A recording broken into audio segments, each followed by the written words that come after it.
Hello, everybody. Welcome into Sports by GSMC Podcast Network. I am your host, Jeremy Lapidus. Today, we have a lot of stuff to talk about, including some discussion about the USA basketball roster, whether or not it is the best they have ever put together, going over the comparisons between this and the 1992 Dream Team, as well as 2008 and 2012's stacked rosters, with a lot of similar players on both of those as they have today.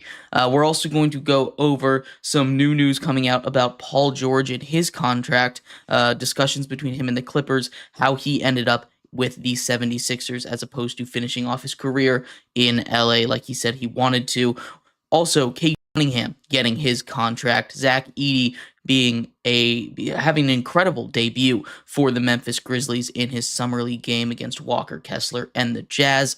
We're also going to talk a little bit about MLB and the New York Yankees. They continue to struggle through the last just about month. They've gone 6-16 since June 13th. So we'll talk about all of that and more coming up in just 1 second. But before we do, remember that if you would like to be an even bigger part of the show than you already are, all you need to do is go to gsmcpodcast.net. Leave a tip or donation with a message in it. That message should pop up on the bottom of the screen for you, me, and everybody else around the world to see. If you do have a burning question about sports, anything at all that you would like to ask, go ahead and throw that in the comments. Go ahead and throw it in the chat. I will get to it as soon as I possibly can. I appreciate all of you guys for sticking around, talking some sports with me here on a beautiful Tuesday afternoon. But like I was saying, we are going to start off our show today with a question. Simple question. Is this the best USA basketball roster ever? And you might look at me, and when I first had this question posed to me, I was like, no, they have a dream team, right? But you go slot by slot, right? And we can go and compare this, right? We'll start off with the dream team here. You know, you have Magic Johnson, Michael Jordan, Larry Bird, Christian Laettner, John Stockton,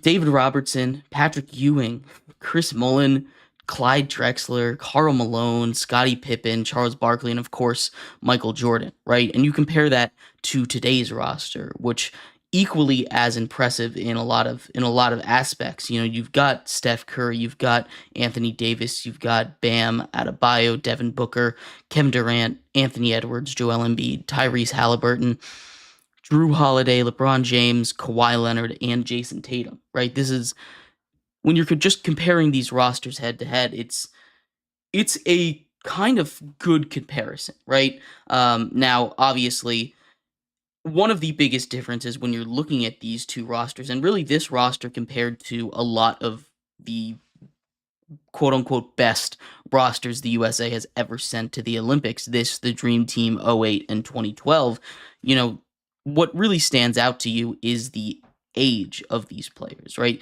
There are 7 guys on this current 2024 US roster that are over the age of 30 or older, right? When you look back on the Dream Team, there were just 4 guys, right? There were just 4. You had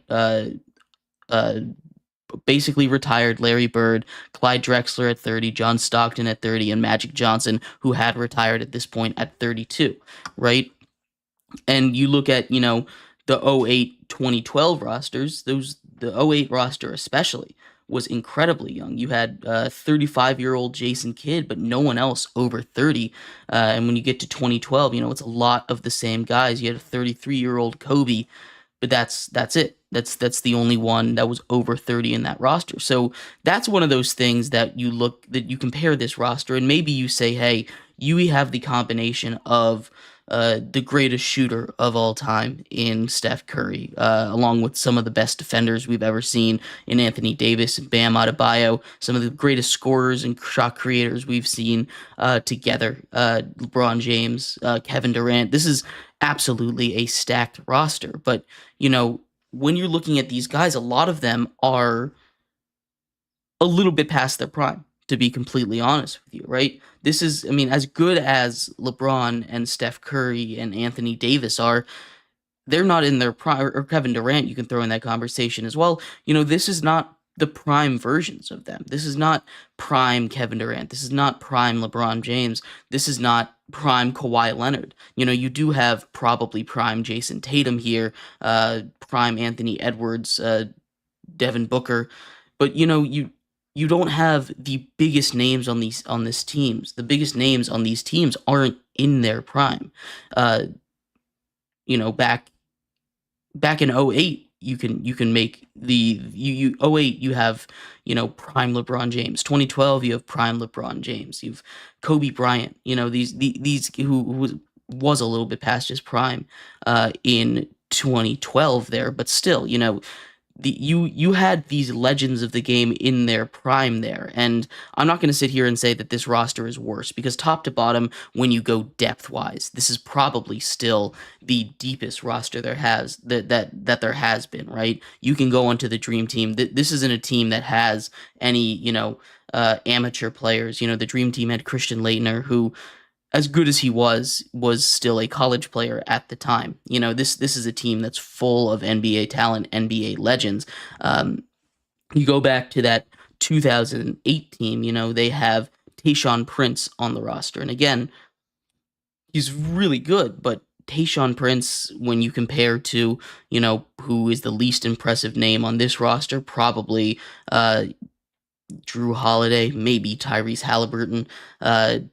It's just this team here is so much deeper than really any other one. So if you want to go, shot for shot with any other team, this probably has the best depth of any I want to say all-star team, but of any USA basketball roster that they've put together. But as far as it being the best ever, it's a little hard to put in that conversation, because a majority of these guys are past their prime. Like I said, 7 of them are 30 or older, and of those guys that are 30 and older, only Joel Embiid, you could probably say, is still in his prime. You're not going to sit here and tell me LeBron James, Kawhi Leonard, Drew Holiday, Kevin Durant, you're not going to sit here and tell me Steph Curry and all those guys are still in their prime. I can see the argument for Anthony Davis maybe still being in his prime, but even that, I think, really isn't that true. Like I said, 7 guys out 30 years or older is what is kind of holding this back. And I mean, look, 15, 20 years from now, people are going to look at this roster, they're going to be like, wow, this might have been the best collection of basketball players that we put together, right? And this probably is number 2 behind that dream team. But if you're taking out some of the context of the ages of these guys, and again, all of these guys deserve to be on this roster. It's not like they're old and can't play against some of this great competition that they're getting out of Canada, out of France, which this is going to be the best competition that they've ever gone up against, which is why they're assembling a super team for this USA basketball run. And maybe, hopefully, it can continue, because it's always fun when you get the best players from all of the world to participate in the Olympic Games. But, this isn't the best team, just because these guys aren't in their prime. All these other teams, the 2008, the 2012 team, the Dream Team, the 1992 team, they had prime players, right? Their players were in their prime. This just doesn't have that, and because of that, I can't sit here and say that this is the best team, the best US team that they've put together of all time. But that's just my thoughts. Again, just on paper, it's probably the deepest, but don't think it's the best, because these guys aren't at their personal bests, or the vast majority of them. If it was just LeBron that was 40 years old at this point playing in it, yes, but the fact of the matter that more than half of them are over 30 is a little bit concerning to me. But anyway, I'd love to hear your guys' thoughts on this. Is this the best roster USA basketball has ever put together? If not, which one is? Let me know in the comments. But in the next segment here, we're going to move off of USA basketball back into the NBA. There's been a couple of contract discussions that is either breaking news from today or we have not gone over in the last couple of days since the weekend, since July 4th. We're going to go over that. We're going to start off with Cade Cunningham. Cade Cunningham signs a max extension to stay with the Detroit Pistons. We'll talk about that, what the future might look like in Detroit now that Cade Cunningham is locked up for the foreseeable future, as well as Paul George in the next segment, what his comments were. He was on a podcast talking about what the negotiations were like with the Los Angeles Clippers before deciding to ultimately sign with the Philadelphia 76ers. So stick around for all of that. We'll be right back here on Sports by GSMC Podcast Network.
Welcome back to Sports by GSMC Podcast Network. I am your host, Jeremy Lapidus. If you are just tuning in, we've just gone over the question, is this current iteration of USA basketball roster, the one they're sending to the Olympics, the greatest ever put together? I'd love to hear your thoughts on that. Go ahead and throw that in the comments. But in this segment here, we're going to move out of international basketball back to the good old American NBA. National Basketball Association had some new contracts given out, including one with Cade Cunningham signing a max rookie extension to stay with the Pistons, along with a couple of other guys signing some max rookie extensions we'll get to in this segment. We'll talk about if it was a good move for these teams and what it means for the future of the Pistons, of the Magic, and a couple other spots. But before we get into that, remember that if you would like to be an even bigger part of the show than you already are, all you need to do is go to gsmcpodcast.net. Leave a tip or donation with a message in it. That message should pop up on the bottom of the screen for you, me, and everybody else around the world to see. If you do have a burning question about sports, anything at all that you would like to ask, go and throw that in the comments, throw it in the chat. I will get to it as soon as I possibly can. I appreciate all of you guys for sticking around, talking some sports with me here on a beautiful Tuesday afternoon. But like I was saying, we are going to get into some new contracts given out here in the NBA. Cade Cunningham signs a rookie max deal, 5 years, $247 million that could be worth up to $269 million to stay with the Detroit Pistons. And you can look at this in a couple of different ways, right? First way, you could look at it as, negative. Why are the Pistons giving out a $200 million contract when they're the worst team in the NBA? To which I say no. That's the wrong way to look at it, right? Cade Cunningham, for despite playing on the worst team in the NBA, right? Despite playing for the Detroit Pistons, getting a new coach every single year that he's been in the pros, aside from the year he was, including the year he was hurt, he's averaged 22, 4, and 7. He's eighth in the top 10 in the league in assists per game last season, top 20 in points per game. This is a guy that you want on your roster. This is a guy that you can absolutely build around. And I think that's kind of a no brainer for anyone that's been paying attention to the NBA. Cade Cunningham is a star in the making. He is only going to continue to get better. I mean, you look at his shooting percentage from his first three full years from his first 3 years in the NBA. Obviously, he was hurt in his second year in 2022, 2023. But I guess from his first 2 years in the NBA, he's gotten a huge increase in field goal percentage. 3% up from his rookie season. 3-point percentage has gone up by 4% since his rookie season. His free throw percentage has gone up. He just continues to show improvements. I mean, you want to talk about his passing. His passing again. It's going to only improve when he gets in a better system for him, in a system that is going to be better spaced out, which has kind of been part of the Pistons' issue. He is going to get more shooters on the outside, and they didn't necessarily help that too much this offseason. But still, you go out and you get a guy like like Ron Holland. He could develop into something that could be more helpful on the outside there. His passing numbers have gone up by almost 2 assists a game since his rookie season. If you look at just about every single metric, he has improved constantly throughout his career with the Pistons. And again, that is with a lot of change, a lot of turmoil. He hasn't been able to help set a culture. There's been a new coach every single year he's been there, and that's not going to change this year, right? This isn't a new trend. He still gets a new coach. The Pistons have done their best to bring in some shooting this offseason. They overpay for Tobias Harris, give him a two-year, $52 million deal, which, with where the Pistons are, it doesn't really matter that they're giving out a short-term, high-money deal like that. They bring in Paul Reed as of a couple minutes ago. But building around Cade Cunningham is the right move, and it shows direction with this franchise, a franchise that's kind of been directionless for a very, very long time. And if they're able to build around a guy like Cade Cunningham, if they're able to build an offense that's suited to him, this is something that's huge. And I love this move for the Pistons. And I'd be shocked if there was any kind of negativity around this deal, to be completely honest with you. A max deal that's kind of been on the other side of the spectrum. Another rookie max, Franz Wagner.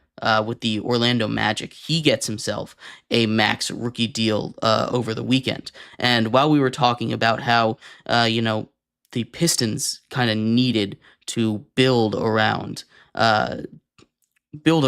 Cade Cunningham, the Magic have a couple of other options that they can build around. And that's not to say that Franz Wagner isn't a good NBA player, right? You average 19, 5, and 3 last season. Again, he's another guy that has continued to improve every single year that he's been in the NBA. He's got a great track record of being healthy, shooting 48% from the field last season, on, basically 5 threes a game.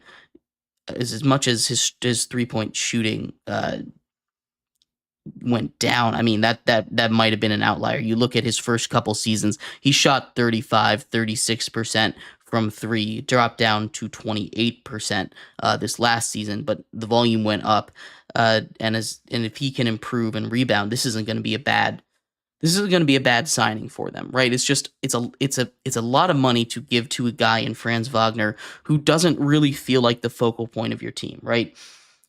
I feel like the idea of a max extension is to give it to the centerpieces of your team. You have Paolo Banchero there. You have Franz Wagner. You have, a couple guys that helped build the culture, that helped, be the core of this Magic team that was, a good shooting performance on the road away from advancing to the second round of the finals last season, right? Now, honestly, you could argue they probably were the better team in that first round matchup against the Cavaliers. They just didn't have that shooting. They bring in KCP this season. That should, in theory, help with that a little bit. But you look at a guy in Franz Wagner and you give him a max extension. And I know the Magic have money to play with right now, but you don't want to get into a situation like the Wizards were in a couple years ago. You had a young team that, looked like it was really promising, led by Bradley Beal, John Wall. And I know it kind of fell off the rail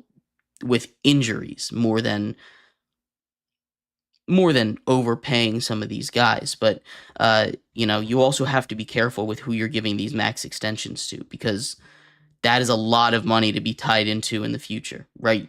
Franz Wagner is a guy that if his 3-point shooting especially can rebound to where it was his first 2 years in the league, this will turn out to be a good contract because he'll be able to space the floor. He'll be able to play that good defense that the Magic predicated their success on this last season. But he stepped into a little bit of a bigger role this last year, right? Going from playing 30 minutes a game up to 34 minutes a game, right? A little bit of a bigger role from seasons past. And his 3-point shooting wasn't at the same level that you want it to be at, right? Uh, this is still a guy that was really solid, even though, and really was the entire Magic team that couldn't shoot threes. The addition of KCP should be good. Right now, this isn't going to be an issue, and keeping your guys that you develop in house, I think, is super important to making a successful team. Right? You look at the Celtics, for instance; they built most of that on their own, right? But Franz Wagner is a guy that you scream $200 million and it just doesn't sound right. It just him.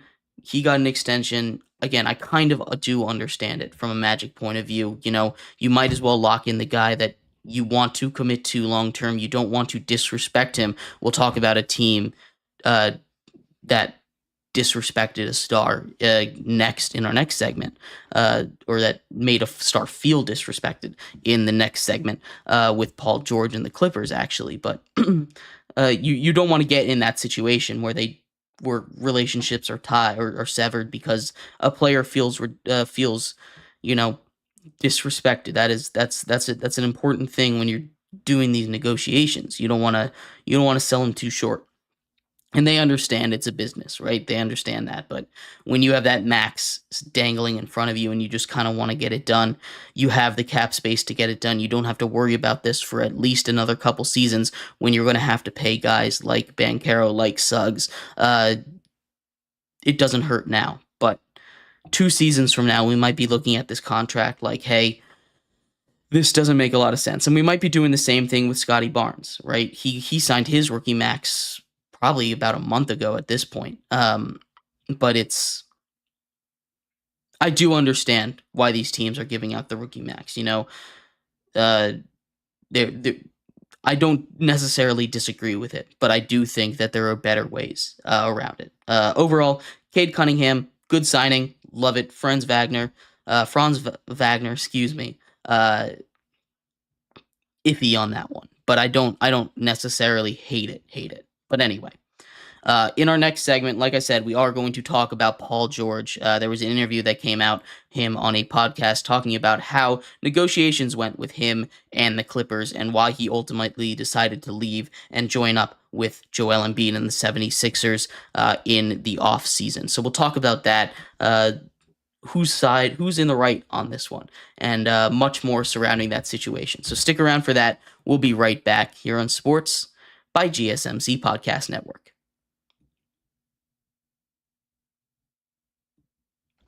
Looking for your daily fix of sports talk without having to pay for it? GSMC Sports Network is available on YouTube. Just search GSMC Sports Network. Get your fix of daily sports talk shows on YouTube. Absolutely free. NFL, college football, NBA, MLB, MMA, UFC, fantasy football, and so much more. GSMC Sports Network has shows running all day long, with new sports shows starting every 2 hours. Just like on your favorite cable sports channel, except GSMC Sports Network is absolutely free. Just search GSMC Sports Network on YouTube to catch one of your new favorite shows, like the GSMC College Football Podcast, Chip Shot Football Podcast, Hoops and Heels Women's Sports Podcast, GSMC Basketball Podcast, and so many more. Check it out for yourself. GSMC Sports Network. Now available on YouTube absolutely free. Search GSMC Sports Network on YouTube.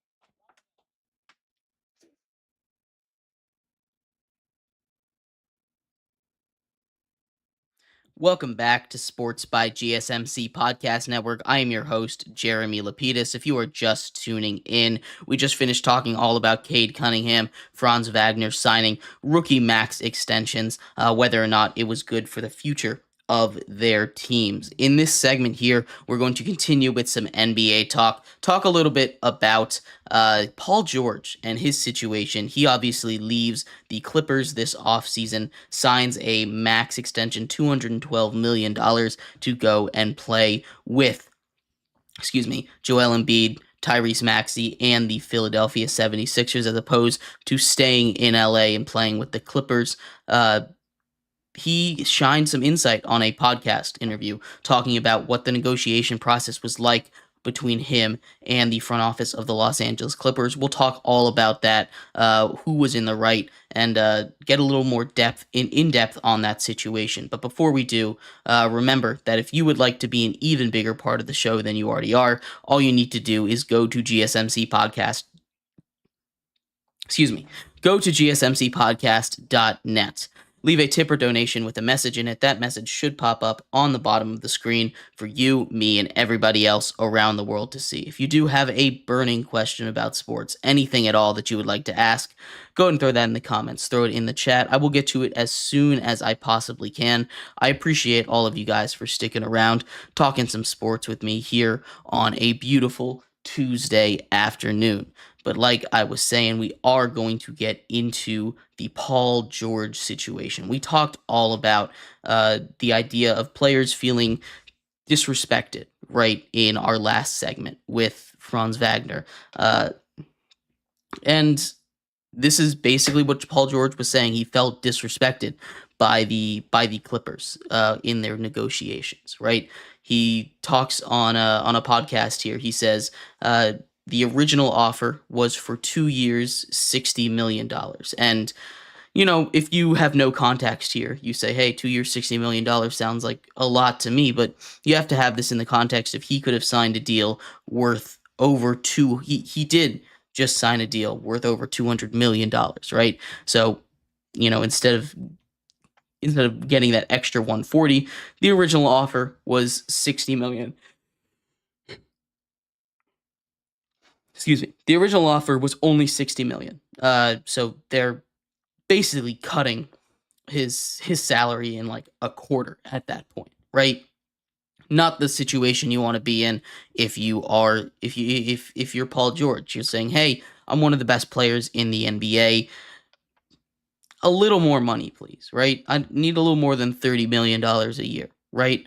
And totally reasonable, right? I completely understand that. He says then it's a long, drawn-out process to get it up to $50 million per year, 3 years, 150.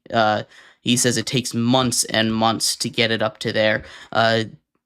Again, I don't understand why the Clippers were so hesitant. You can point to injury history. He wasn't fully healthy for most of the season before. He missed a bunch of games, but this season he was completely healthy. And at this point, he says, let's take a break until the offseason, right? Here, Kawhi Leonard gets offered a contract. He says, hey, I'll take whatever Kawhi wants. I'll take whatever you gave Kawhi. And they say, all right, 3 years, 150. And he says, okay, I'm fine with this. I'm fine with taking a $60 million pay cut, but I do want to have a no trade clause in there because I'm taking less money. I want to know that I'm going to stay in LA, which is a reasonable request, right? This is a request that, it makes sense. You can get more money elsewhere. As shown in free agency, he gets a $200+ million deal to go to Philly. He says, hey, I'm willing to take a pay cut here. I'm willing to stay in LA, but I just want an assurance that I'm going to be in LA, that I'm not going to take less money and then end up on some random team halfway across the country that I didn't get to choose, right? And that sounds reasonable. No trade clauses are a lot more popular in the other other three major American sports, right? In football, they happen a lot more. They happen a lot more in hockey and in baseball, right? That these no trade clauses, or at least limited no trade clauses are baked into these contracts. But in the NBA, there's only two, and one of them was on LeBron James's contract this most recent season. So before LeBron James signed his new contract, there was only one player in the NBA that had this no trade clause in his contract, right? So Clippers are looking at that and they're saying, to be honest, I don't know why they don't take that deal, right? The Clippers are kind of, and we talked about the future of this Clippers team not too long ago, but maybe a week or two ago. We talked about how they're kind of rudderless. They're kind of spinning in circles. They're moving into a new arena. They want to compete, but their roster is not able to compete right now. This Clippers roster, especially without Paul George, is kind of in a spot where they don't have the juice they need in a Western Conference that continues to get better while they get worse, right? You know, you have the Kings making a move for DeMar DeRozan. You have the Thunder making a move for, for Alex Caruso. You have the Pelicans bringing in DeJounte Murray. You have you have the Spurs bringing in Chris Paul. All these teams are getting better while the Clippers are just, at best, this offseason, we're treading water. And, you know, the Mavericks, they brought in Klay Thompson, after defeating this Clippers team in the first round, right? If they had brought back Paul George, they would have at best been treading water. They would have not, they wouldn't have been making a splash in free agency that would have put them over the edge. But not paying Paul George puts you in even worse of a position. You talk about a team that's flirting with the second apron right now. You talk about a team that, you should, in theory, only be flirting with the second apron if you are a competitive team, But the Clippers are not a competitive team. They sneak into the playoffs. They're a 4 seed in the West, but all their stars are aging. James Harden they bring back on a 2-year, $70 million deal. It's kind of cheap, but you get that contract done kind of cheap because James Harden is older and he is kind of not he isn't the same, not kind of not the same. He isn't the same player that he has been for a couple years now, right? And you see flashes every once in a while, but he can't keep up that play. Kawhi Leonard can't stay healthy. Paul George kind of was the one powering this team, and he is now gone. And that's not to say anything against these other guys, but if they can't stay on the court, they can't stay on the court, right? You're still willing, despite injury issues, to give Kawhi Leonard that contract. And they reluctantly were willing to give it to Paul George, right? And I don't blame blame the Clippers for starting low, right? If you can get Paul George for 2 years, $60 million, you get Paul George for 2 years, $60 million, right? That's a good deal for you as a team and lets you build possibly some success. But he says no, he feels disrespected. He wants more money. As an organization, he is an organization that wants to win, that wants to compete. Why aren't you throwing in a no trade clause? Are you really so sure that you're going to trade or you're going to have to trade Paul George in the next 3 years, right? You're moving into a new arena. You're clearly trying to be competitive. What does it matter if you can trade every piece but Paul George 2 years from now, right? It's not like you're going to sign him and immediately trade him. This is a signing that would have happened most likely with the mindset that you want to compete. You want to win basketball games, especially, like I said, since they're moving into a new arena. That's like the reason they're not blowing it up right now, or the only logical reason that I can think of for why they're not blowing it up right now, because they're clearly not championship contenders right now. Honestly, I wouldn't be shocked if they missed the playoffs entirely. They're probably a play-in team right now, with the way that Kawhi Leonard has been available. If Kawhi Leonard is able to go out there and play a full season, maybe not 82 games. That's unrealistic to expect, but maybe Kawhi Leonard goes out there and he gives you 65 games. The minimum to win awards nowadays, right? He goes out and he gives you 65 games. They could sneak into 6th seed, but they're not going to win. They're not going to win the championship, right? This isn't a team that is built to win a championship. They're just trying to compete. They're trying to be a fun team to watch. Step out of the Lakers' shadow, and I don't understand, to be completely honest with you, why they refuse to give him that no trade clause. Because if they're going to do this and trade Paul George at the same time, if they're willing to give him $150 million and say, "Hey, we're going to trade you within 3 years, or we might trade you within 3 years," there's no reason for Paul George to accept that offer.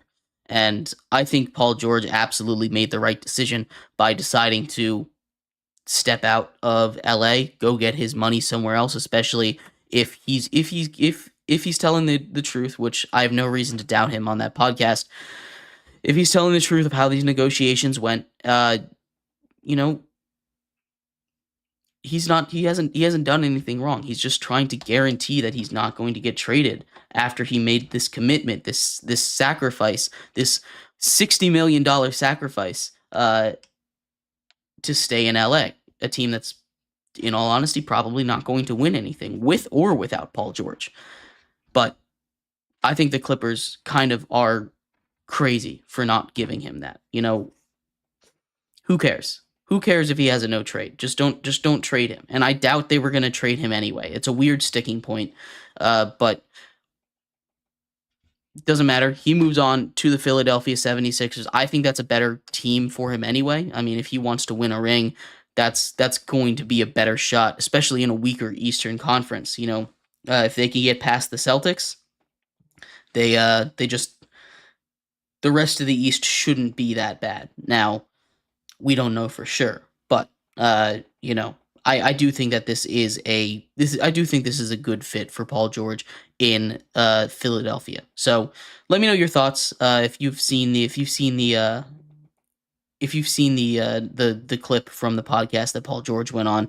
I'd love to hear your opinion on this. But in our next segment, we're going to finish up our NBA coverage with some summer league action. We're going to go around the world of the NBA summer league. Right, Zach Edey made his debut last night. The kind of controversial top 10 pick for the Memphis Grizzlies, and he played phenomenally. We'll also talk a little bit about Bronny James, what he's done in his first couple games in the summer league, as well as any other summer league standouts as we prepare for the NBA season that is coming up. So stick around for that. We'll be right back with all of that and more coming up next here on Sports by GSMC Podcast Network.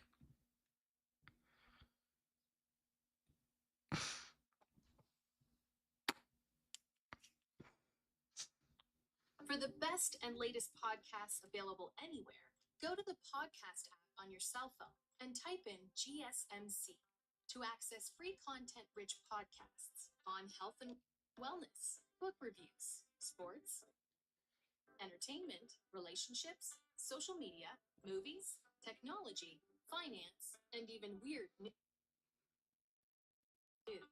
Subscribe and download the GSMC Podcast Network's family of shows, available everywhere podcasts are found.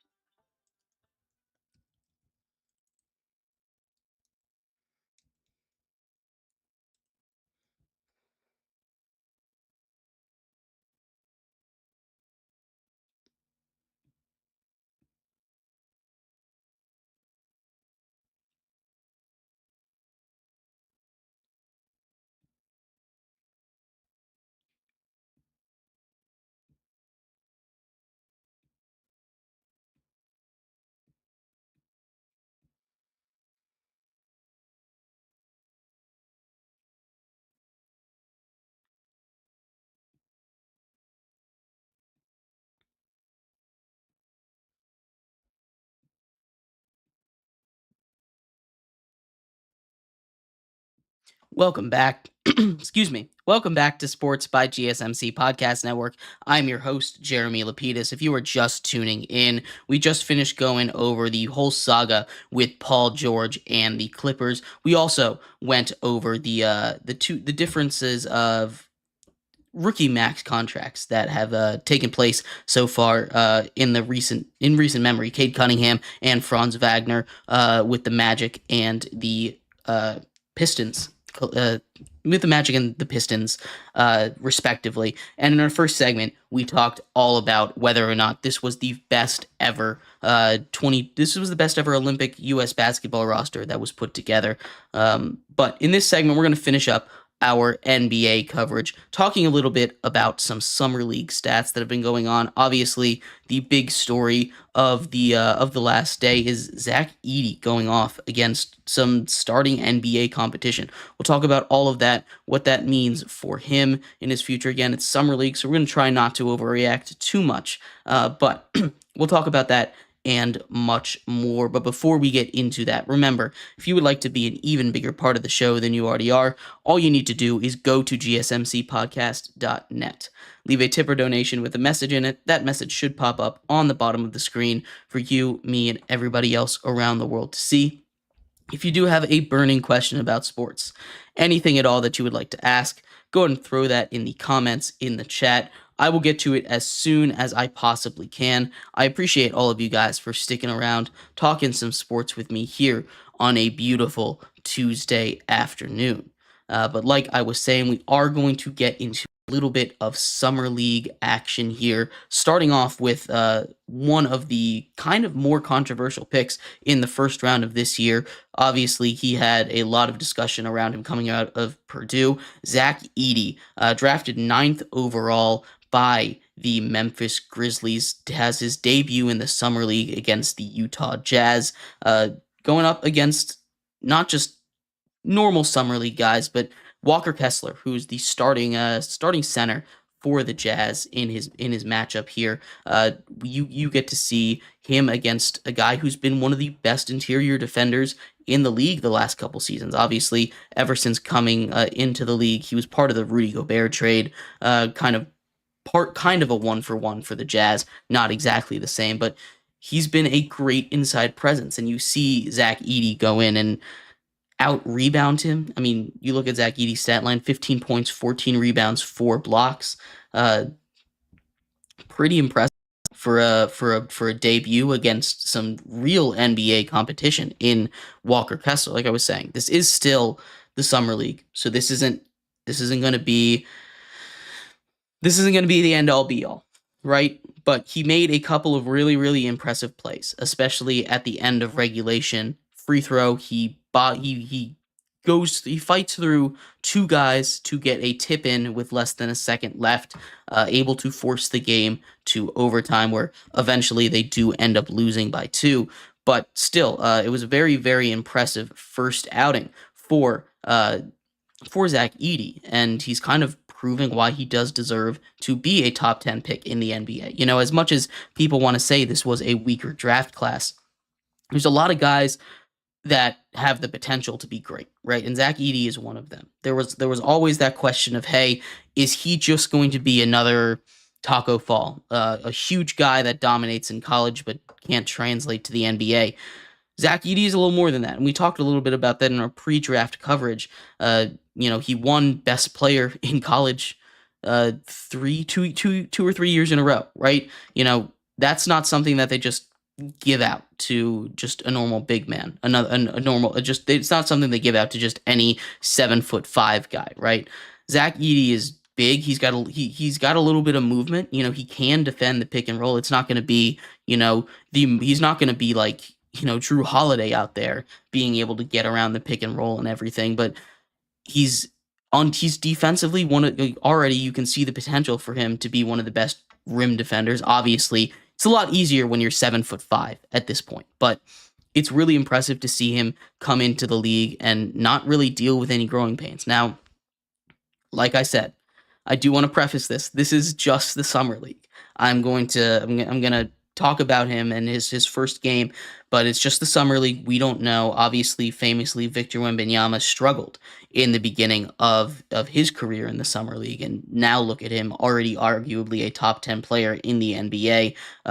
Clearly, uh, living up to all the hype there. But Zach Edey showing out here is really cool to see. Zach Edey's a guy that a lot of people are doubting that can make the transition, and he's showing that he does have the movement. He does have the ability to run the floor. He's not just kind of stuck under the basket the whole time, and he can be a productive player on offense and defense in a constantly evolving NBA. It's still crazy to me that guys can tower over people in the NBA, and Zach Edey's one of those guys that does it. Obviously, 7'5", but the Grizzlies need that, right? They need a guy to pair with Ja Morant, who Ja Morant, when healthy, is one of the best players in the entire league, right? If he can stay on the court, you now have a great pick and roll partner in Zach Edey. He's going to clear a lot of space, help Ja break out of those double teams, and make it a lot easier for him to just throw lobs up to a 7'5" guy, right? It's gonna be a lot of fun to see. Uh, I can already picture them being a very very successful duo in the NBA as they get to play together. Now, like I said, summer league, we don't want to overreact too much, but it is really cool to see. We also had some action from Bronny James in the summer league in his first couple games. His first game, he was getting to his spots for he was 2 for 9, 4 points in 21 minutes. In his second game, it was a little more of the same. He was a little more productive offensively, but you can see some of the potential there. He's obviously not as polished as some of these other guys, but if he can work on it, if he can start to knock down his shots, he can be a really productive role player in the NBA. I know he's getting a lot of attention right now because he's Bronny James. He's playing on the same team as his dad, who happens to be LeBron James. If in case you were living under a rock there, but the summer league is a fun place to keep an eye on some of these young rising stars, and I think Zach Edey is going to be really good in the NBA. It's really really cool to see some of these young guys get their first crack against NBA talent. I mean, even going away from the summer league a little bit, Cooper Flagg is one of the reserve team members for Team USA. We talked a little bit about that in the first segment, and he's looked really good in the scrimmage the other day. Team USA ended up winning by 1 point, but Cooper Flagg was able to hold his own against some of the greatest players in the NBA. Going up against hitting shots over Anthony Davis. That's it's not an easy thing to do. But he looked comfortable. He looked calm, and it's going to be a crazy tank off for him this season. Uh, I'm curious to see who ends up getting him because he looks really really good. But anyway, our fifth and final segment to close our show today, we're going to move out of the world of basketball. We're going to get into some New York Yankees MLB talk. They've been struggling a lot down the stretch since June 13th, almost a month ago. They've gone 6-16 and fading fast there. So we'll talk all about the New York Yankees, what's been going on with them, and if they can turn it around. So stick around for that. We'll be right back here on Sports by GSMC Podcast Network.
Welcome back to Sports by GSMC Podcast Network. I'm your host, Jeremy Lapidus. If you are just tuning in, we've just finished a whole lot of basketball talk. We started off our show answering the question, is this the best U.S. Olympic basketball roster ever? They're a little old. 7 guys are over the age of 30, and because of that, I don't think I can say that with a lot of confidence. But I do see the argument there. This is probably the deepest team that they have ever had. At least in recent memory, in the Olympics. We also talked a little bit about Cade Cunningham getting a massive 5-year, $224 million extension that could be worth up to $269 million with the Pistons, what that means for the future of the Pistons and Cade Cunningham, as well as Paul George and his contract situation with the Clippers. He felt disrespected. There was a great podcast interview clip. Go ahead and check that out if you have not seen it. It was a really interesting insight into the way that NBA negotiations can kind of play out, and that's always interesting to see. We also just finished talking about some Summer League games with Zach Edey going off in his first action, proving that he does belong in the NBA and did deserve to be a top 10 pick in this year's NBA draft. We are going to finish off the show today talking a little bit about baseball, going into the world of the New York Yankees. They have been struggling a little bit, but before we get into that, we do have some breaking news.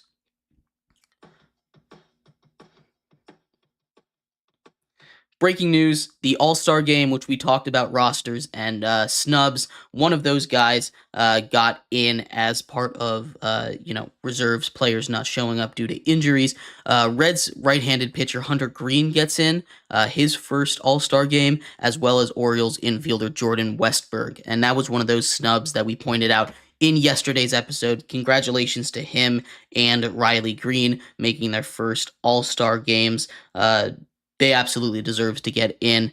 I do wish that Jake Irvin got in instead of Riley Green, but that's a whole nother discussion. We're here to talk about the Yankees. Before we get into that, though, remember that if you would like to be an even bigger part of the show than you already are, all you need to do is go to gsmcpodcast.net. Leave a tip or donation with a message in it. That message should pop up on the bottom of the screen for you, me, and everybody else around the world to see. If you do have a burning question about sports, anything at all that you would like to ask, go ahead and throw that in the comments, throw it in the chat. I will get to it as soon as I possibly can. I appreciate all of you guys for sticking around, talking some sports with me here on a beautiful Tuesday afternoon. Like I was saying, though, we are moving into the world of MLB, and the Yankees have been bad. They came into mid-June, as the best team in baseball, constantly atop of our personal Sports by GSMC podcast, MLB Power Rankings, which comes out every Friday. But they've been slipping. In their last 22 games since June 13th, they have gone 6-16. That's good for the worst record in baseball since that time. Not really a good look for a Yankees team that has aspirations to win the World Series. Now, they're still in a really good spot because they had been the best team in baseball before their little slump here. And it's kind of interesting that their slump kind of coincides with Garrett Cole returning from injury. I wonder if that's a mental thing of, hey, we need to do better. We need to do our best until Garrett Cole can come back. And once he comes back, we can just kind of ride it out. Now, that's a mindset thing. That's not something they'll ever say. That's not something that we can ever know. But maybe mentally, that's what it is. Because baseball, as much of a physical game as it is, it's also a mental game, right? The mentality of baseball is so important when you're talking about players getting in their own head, because you have to be so concentrated, so focused, especially as batters, pitchers, getting past, giving up a hit, giving up a home run, not letting it get to you. But that could absolutely be a part of it. That pitching staff that had been so vaunted, the best pitching staff by ERA in baseball, pre-Garrett Cole, has turned to mush since he came back. Marcus Stroman has collapsed. Luis Gil has collapsed, right? Gil was supposed to be a lock for the All-Star game. He misses out on it because his last 4 starts have been atrocious. 14 ERA in his last couple starts. That's what we talked about in our last episode when we were talking about all-star snubs a little bit. But this is a Yankees team that is powered by Aaron Judge, powered by Juan Soto. They have a lot of holes, right? They were able to be this good because Juan Soto and Aaron Judge combined are good enough to put up 3, 4, 5 runs a game, right? You get some league average guys around them, they'll drive them in, they'll do their job, right? But now that the pitching is giving up 4, 5, 6 runs a game, this is no longer sustainable. We've talked about the weaknesses of this Yankees team a lot. Outside of Judge and Soto, they've got no one that can hit, right? DJ LeMahieu is in a slump. Anthony Volpe is in a slump. Rizzo is in a slump, right? Verdugo, it's been solid, but, he's not the bat you want to rely on, right? This is a team that needs to go out and add at the deadline if they want to be World Series contenders. And this, like we talked about in the beginning of the offseason, their window is closing, right? Garrett Cole is only getting older. Aaron Judge is only getting older. They're already in their mid-30s, these guys, right? Juan Soto is going to be a free agent, and if he doesn't feel like this is a team that he enjoys playing with or is competitive, he's going to walk. Now, that I think is priority number one. Juan Soto, re-signing him if you're the Yankees. And I think the way it's heading right now, he probably will re-sign and they'll be okay. But in the worst case scenario for the Yankees, if they cannot sign Juan Soto, if for whatever reason he just says, "Hey, New York is great. We don't want to. New York is great, but I don't want to re-sign you," right? What's that going to look like for them? Are we going back to a wild card team that is just Aaron Judge? That's not a sustainable way to play winning baseball. Eric says a grueling 162 game season. Bad stretches are inevitable in baseball, but I feel like the Yankees always go through this type of baseball play. When will the Yankees make another World Series, right? They haven't been to one since what, 2008, something along those lines. It's been almost 15 years. It's been a very long time since the Yankees made a World Series. And like I was talking about, like you point out, 162 games. A lot of what makes baseball so hard isn't, the physicality of it. It's not like football where you're going to get hurt if you keep doing it forever. It's the mental part of it, right? And the mental part is so important, which is why I bring up this stretch kind of coincides with Garrett Cole coming back. And yes, the Yankees the last couple seasons have had their slumps in the second half, but this feels different, right? Because it feels like they got better and with the addition of Garrett Cole, and then immediately their place slipped, right? Because Garrett Cole is probably the best pitcher in baseball, or at least he has been for the last couple of seasons. If you get that back, a perennial Cy Young candidate back, and you get worse, it's not a good look for the future of your organization, right? And I think this is going to make the Yankees miss the playoffs. Absolutely not. I think the Yankees are going to be just fine. I think they'll get the number one wild card slot at the worst, right? I still think that they have a big enough lead that this stretch, this 6-6 seed stretch kind of baseball is not going to last forever. And I think getting to the All-Star break in, just a couple days from now, that's going to be huge for them, right? They're going to be able to recharge, get back in the mental state that they need to keep winning, and then they'll be able to be that Yankees team that they were in the first 2.5 months of this season, right? I do think that they'll be able to turn it around. But the way it looks right now, they need to get their mentals right. And that's really the only thing that I can think of for why this is happening, right? Because baseball is such a mental game. 162 games. Lots of time spent away from home. Lots of time spending with the same guys. And if you don't like them, that's tough. And if things start to go bad, it makes it harder to like them. So, I do think that this Yankees team will rebound. I think this is a very good Yankees team, and I think this Yankees team will be just fine. But it is a little concerning that they can go through a stretch like this. This is not something that you want to happen come playoff time. This is not the kind of mental fortitude. And again, that is just me guessing because because aside from the bats going down, aside from Garrett Cole coming back, nothing really changed about this team, right? They just everyone collectively started playing worse, and that feels like a mentality in the locker room kind of issue.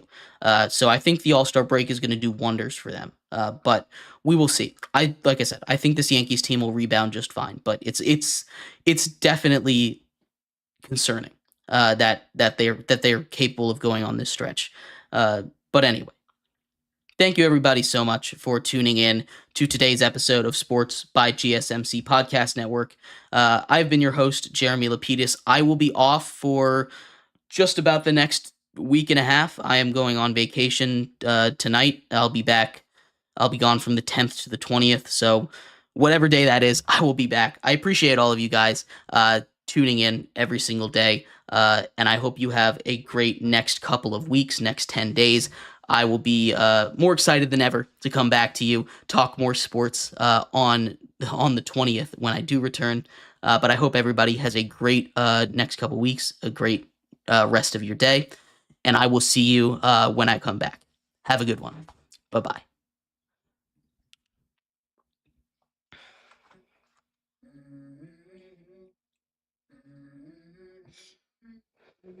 Let's go.